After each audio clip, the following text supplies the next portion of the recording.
नवी मुंबई के ओरुन इलाके में ब्रिज के एक पिलर पर आईएसआईएस की तारीफ में इबारत लिखने के मामले में एक शख्स को हिरासत में ले लिया गया है। गुज़िश्ता 4 जून को ब्रिज के पिलर पर दाइश की हिमायत में इबारत लिखी मिलने के बाद हाई लेवल अलर्ट जारी कर दिया गया था। बताया जाता है कि हिरासत में लिया गया दिमागी तौर पर कमजोर है।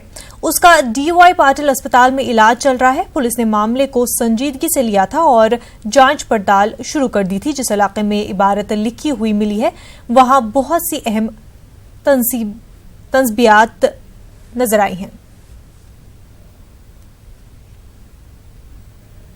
डॉक्टर पायल तडवी खुदकुशी मामले में आज बॉम्बे हाई कोर्ट में समाअत हुई। अदालत ने इस मामले में क्राइम ब्रांच को झटका दिया है। अदालत ने मुलजिमीन की तहवील क्राइम ब्रांच को देने से इनकार कर दिया, लेकिन हिदायत दी है कि क्राइम ब्रांच मुलजिमीन से जेल में मुख्तलिफ दिनों में पूछताछ कर सकती है। 3 खवातीन डॉक्टरों पर डॉक्टर पायल को जहनी तौर पर हरासा करने का इल्जाम है, जिससे तंग आकर डॉक्टर पायल ने खुदकुशी कर ली थी। मालेगांव धमाका केस में साध्वी प्रज्ञा आज भी एएनआई अदालत में पेश नहीं हुई। अदालत ने 1 दिन की छूट दी है। कल हर हाल में साध्वी को पेश होना होगा। वाज़ेह है कि मालेगांव धमाका मामले में एनआईए की अदालत ने साध्वी को हर हफ्ते अदालत में पेश होने की हिदायत दी है। मालेगांव मामले में साध्वी अहम मुलजिम है।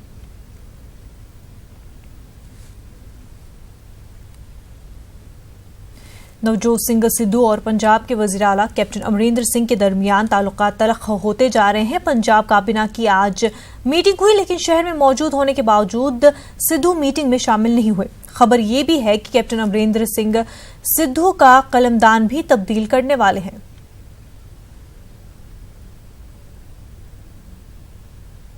उधर नवजोत सिंह सिद्धू ने वज़ीर आला अमरिंदर सिंह पर निशाना लगाया है। चंडीगढ़ में एक प्रेस कॉन्फ्रेंस से खिताब करते हुए सिद्धू ने कहा कि उन्हें हल्के में नहीं लिया जा सकता है। उन्होंने कहा कि रियासत में कांग्रेस की जीत में उनके महकमे ने अहम किरदार अदा किया, लेकिन उनके महकमे को निशाना बनाया जा रहा है।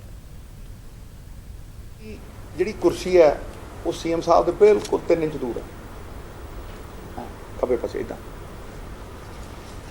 तो जो मैं इन्नी दूर बैठना है तो मेरे ते विश्वासी है, मेरे ते विश्वास ही है नहीं। और मेरा डिपार्टमेंट सिंगल आउट किया जाता है पब्लिकली। मैं तो उन्होंने वड्डा मानता हमेशा ही, उन्होंने गल सुननी है। I will always do whatever he feels is right according to him.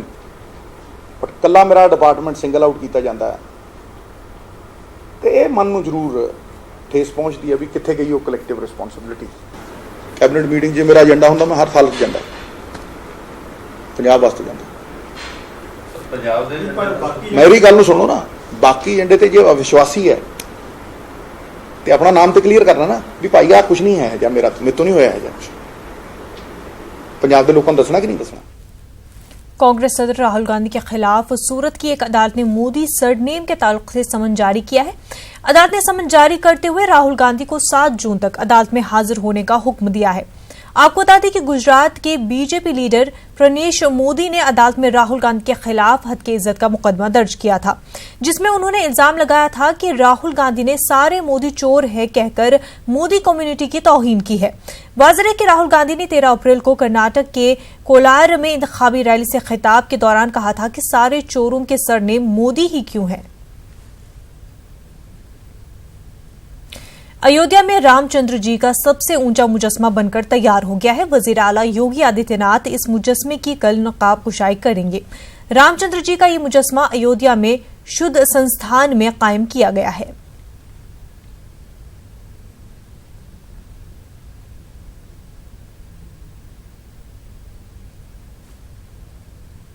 शदीद गर्मी में अगर पानी दस्तयाब न हो तो लोगों का जीना मुहाल हो जाता है।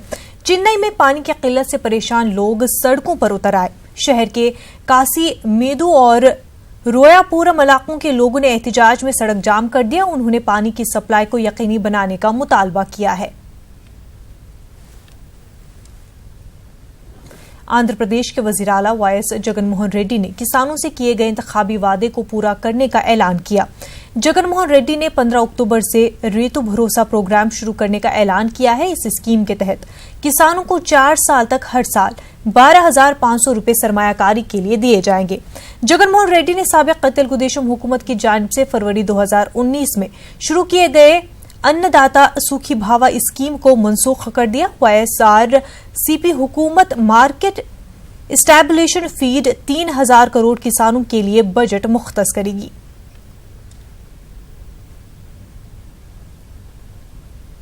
आंध्र प्रदेश के वजीर आला YS जगनमोहन रेड्डी के कैंप ऑफिस पर असिस्टेंट प्रोफेसर उम्मीदवारों ने एहतजाज किया। उन्होंने रियासत की 14 यूनिवर्सिटियों में असिस्टेंट प्रोफेसर्स की तकर्री में तेजी लाने की मांग की है। उनके अलावा दोपहर के खाना तैयार करने वाले मुलाजमीन और दीगर अफराद के कैंप ऑफिस पर एहतजाज दर्ज करवाया और अपने मसाइल हल करने की CM से मांग की। इंटरमीडिएट इम्तहानात के नताइज में हुए बेकायदगियों को अवाम अभी भूल भी नहीं पाई थी कि Telangana board of intermediate education फिर एक बार मीडिया की सुर्खियों में आ गया है। कल से तेलंगाना में इंटरमीडिएट सप्लीमेंट्री इम्तहानात का आगाज होने जा रहा है। ऐसे में इंटरमीडिएट बोर्ड की लापरवाही का एक और मामला सामने आया है। इतलात के मुताबिक वरंगल के मिल्स कॉलोनी पुलिस स्टेशन के स्ट्रांग रूम में रखे गए एडवांस सप्लीमेंट्री इम्तहानात के सवालिया पर्चाजात के 2 बॉक्स गायब हो गए हैं।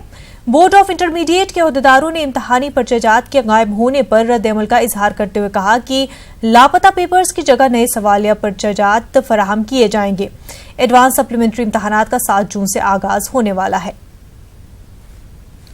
तेलंगाना इंटरमीडिएट बोर्ड की लापरवाही का एक और मामला मंजर-ए-आम पर आया है। जिला जगतियाल के इब्राहिमपट्टनम मौजू से ताल्लुक रखने वाले विनोद को बोर्ड ऑफ इंटरमीडिएट की जानिब से 2 हॉल टिकट्स अलग अलग इम्तहानी मरकज के पते के साथ जारी किए गए हैं। जिला जगतियाल के एक तालिब इल्म का सप्लीमेंट्री इम्तहान 12 जून को है। तालिब परेशान है कि वो एक वक्त में एक ही दिन 2 इम्तहानी मराकज पर किस तरह इम्तहान में शिरकत करें।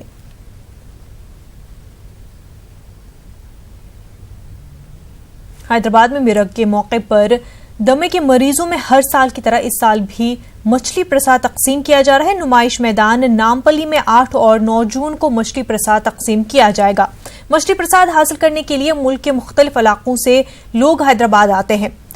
बथनी ब्रदर्स 173 साल से मछली प्रसाद रखकर दमे मरीजों को खिलाते हैं। तेलंगाना हुकूमत की जानिब से मछली प्रसाद की तकसीम के लिए तमाम तैयारियां मुकम्मल कर ली गई है।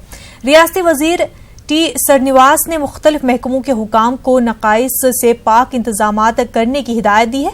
पुलिस, RTC, GHMC, माहिगीर, वाटर वर्कर्स, बिजली और दीगर महकमों के हुकाम से रियासती वजीर ने जानकारी ली है।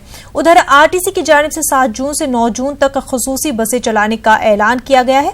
शहर के मुख्तलिफ इलाकों और रेलवे स्टेशन से नामपल्ली तक बस चलाई जाएगी। आंध्र प्रदेश के जिला करनूल में आज सुबह बस में आग लग गई। प्राइवेट ट्रैवलर्स की बस हैदराबाद से बेंगलुरु जा रही थी, जिसमें 25 मुसाफिर सवार थे। बस के पिछले हिस्से में बैठे बाज मुसाफरीन ने जलने की बू महसूस की और फौरी तौर पर ड्राइवर को चौकस किया। ड्राइवर ने बस को सड़क के किनारे रोक दिया और तेजी के साथ तमाम बस मुसाफिरों को नीचे उतार दिया। आग से मुसाफिरों का सारा सामान जलकर खाकसतर हो गया। इस वाकये में किसी के झुलसने की कोई इतला नहीं मिली है। मुसाफिरों को दूसरी बस के जरिए उनकी मंजिल की तरफ रवाना कर दिया गया।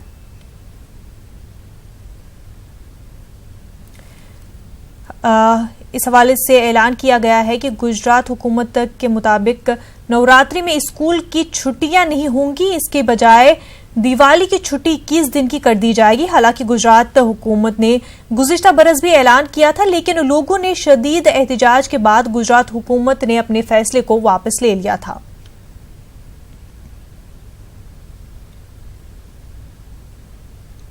शिवसेना चीफ उद्धव ठाकरे 15 जून को अयोध्या जाएंगे। शिवसेना अरकान पार्लियामान के साथ पूजा करेंगे और मुख्तलिफ प्रोग्राम में शिरकत करेंगे।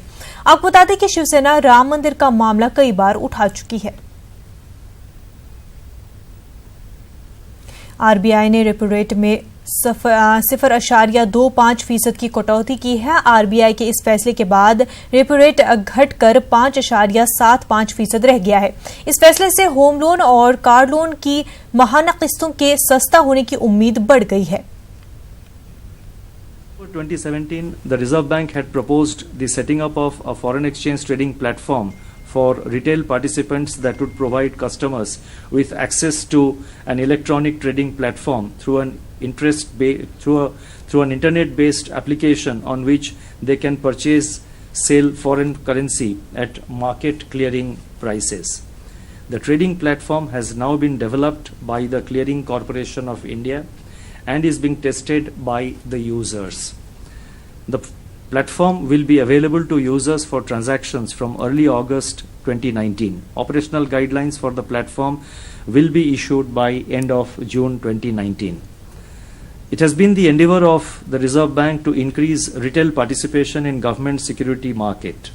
In addition to the scheduled commercial banks and primary dealers, it has been decided to also allow specified stock exchanges approved by SEBI to act as aggregators, facilitators to aggregate the bids of their stockbrokers and other retail participants and submit a single consolidated bid under the non-competitive segment of primary auctions of the state development loans.